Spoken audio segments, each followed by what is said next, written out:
Hey yo, peep this. Oh, oh, oh, to the So floor. welcome to Zentono Music. Shalom, shalom, hello, hello. This is gonna be, I guess, we're gonna do a history lesson, and I'm gonna tie it into the scriptures. So the title of this video or this teaching is called "Connecting Sumer and the Hebrews." Connecting Sumer and the Hebrews. So I got a nice little book here. It's got some information. It's a history book. It's the everything you need to know about world history. It's a quick rundown book. So ancient history. We got it says 4000 BC AD to 500 AD. Okay. The Fertile Crescent. Civilization began in an area known as the Fertile Crescent. A civilization is a human organization that involves a central government. The Fertile Crescent was a piece of land that stretched from the eastern shore of the Mediterranean Sea to the Persian Gulf. It got its name because the soil was rich and it was shaped like a crescent. The eastern section of the Fertile Crescent between the Tigris and Euphrates rivers was called Mesopotamia. Mesopotamia means land between the rivers. The western part of the Fertile Crescent was called the Mediterranean section. So here's an image of the actual crescent in that region. So you got the Euphrates, the two rivers, and then it goes all the way to the Mediterranean. Sumer is more so in that orange pocket, which is down by the Persian Gulf, the two rivers, and then it goes to the west where the Mediterranean is. I'm saying here, so the Sumerians. In the southern part of Mesopotamia was an area known as Sumer. The Sumerians were one of the first people known to live in the Fertile Crescent. They lived from about 3500 to 2000 BC, so 3500 to 2000 BC. The Sumerians farmed and raised cattle. Many were tradespeople, artisans, craft people who lived in cities. In the cities, the Sumerians built huge temples and monuments. They invented the Ark and the Ziggurat, a temple shaped like a pyramid with terraces and steps. One of their cities was called Ur. So that might ring a bell for people who know the scriptures, Ur of the Chaldees, right? So Ur. This city was found buried in sand in 1927, along with many graves and artifacts. The graves that were found turned out to be the tombs of kings. The people who unearthed these tombs are called archaeologists. Okay, so who doesn't know this? This is from So it tells you skilled builders, they're artists, they had an alphabet and knew how to write. Their army was supplied with weapons. Their metals, stones, wood were obtained from trading with other people. Kings were treated as gods who had great power and wealth. Sumer consisted of three classes of people: the upper class, including kings, nobles, priests, wealthy landowners, and government officials. The middle class was made up of merchants, farmers, tradespeople, soldiers. The lowest class was made up of slaves. So saying the accomplishments of the Sumerians, they developed the first written language, a system of writing called cuneiform. The alphabet consisted of about 500 characters or wedge-shaped forms. They studied science, mathematics. Their skills in mathematics were so developed that they created a system for subdividing a day and a year, as well as dividing a circle into 360 parts. They were skillful in using the wheel and made vehicles for farming, moving goods, trade. So that's a quick rundown on the Sumerian. I want to take you into the scriptures, and I want people to understand that there's always a conspiracy. See, the devil is a liar.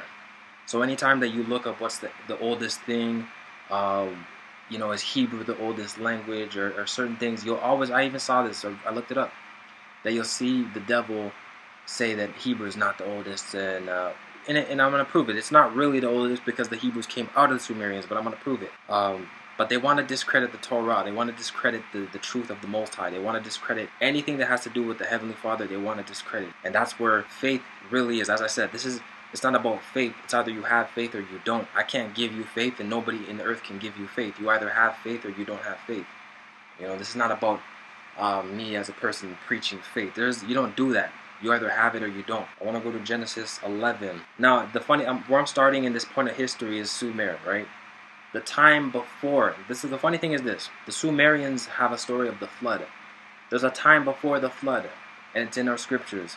So those are the real ancients. We talk about Adam and Eve, Seth, all these really ancient people up to Noah, it was a just totally different world. That's where the whole mythologies come in about the whole Atlantis and all these ancient future type of things, where it's just a totally different world. We can't really understand because they used to live 500, 900, whatever, how many years. They would be 500 and have a baby who's like at that time. So it's a totally different world that we're not used to. But I'm not talking about that. I'm talking about after the flood, and Sumer has the records of this same flood. It's the same story. So let's go to Genesis chapter 11 if you want to open your Bible. So it says, "And it came to be all the earth had one language and one speech. And it came to be, as they departed from the east, that they found a plain in the land of Shinar and dwelt there. And they said to each other, Come, let us make bricks and bake them thoroughly, that they have." So basically it's the story, I'm just going to break it down. But basically it's the story of the Tower of Babel. So they're going to build it, but the Most High comes and scatters them with his angels as well, confusing their language, so they call it their tongues. So they call that place Babel, because people babbled. They couldn't communicate with one another.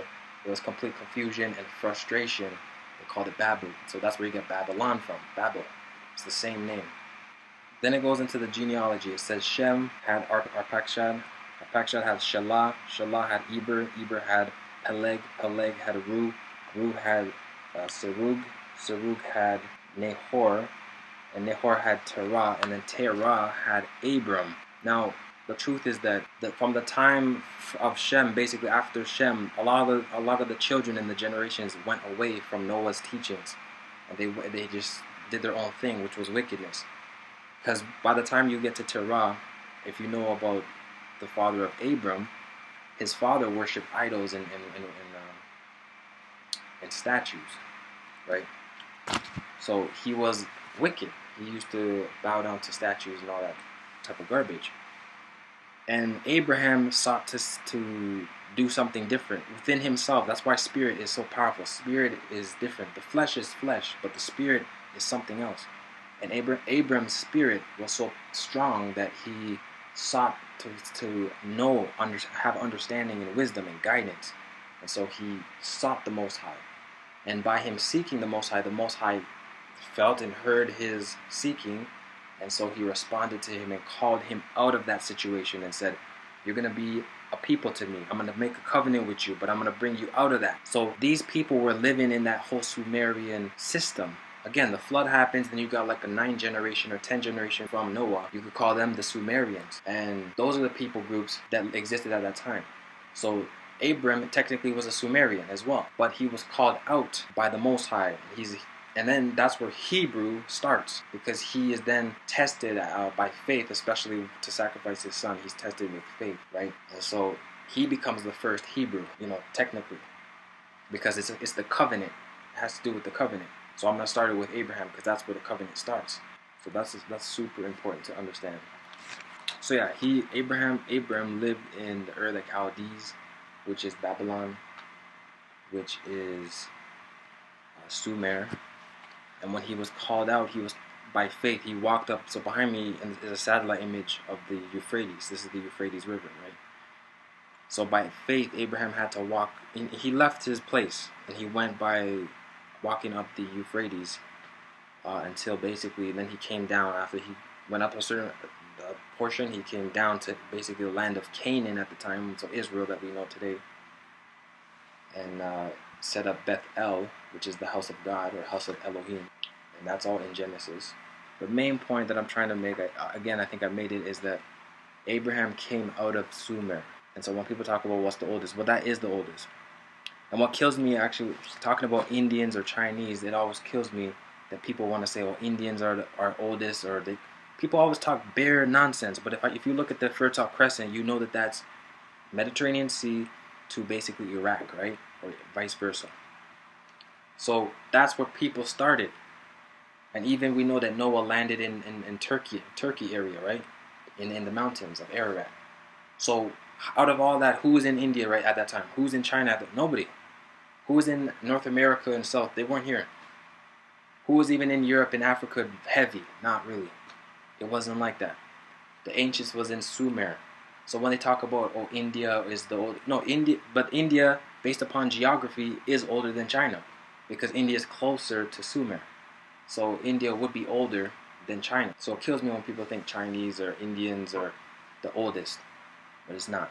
It's the Sumerians that came, but again, that came from that whole flood thing. So prior to that, it was the patriarchs, and we can know that it was a different world, and we don't really. It's hard to understand what the world was like before, because the world was kind of destroyed by the flood, right? Alright, so shalom, shalom. Zen Turner Music, you already know what it is.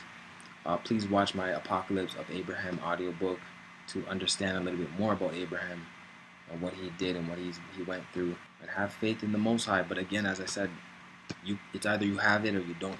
When it comes to faith, you have it or you don't. You can't give nobody faith. You can't teach faith. It doesn't. That's not real. You have it or you don't. So to the ones that have it, I salute you. I already see you. I know what it is. Zen Turner Music, we here. We're not going nowhere. All praises to the Most High. You know what I'm saying? But we dash away the devil. The devil have no parts of us, and we have no parts in him. You understand? To the starlight beings, to the light frequencies, shalom, shalom, salam, salam. Stay tuned for more content. Please like, comment, subscribe, and share my videos, teachings. See you sometime.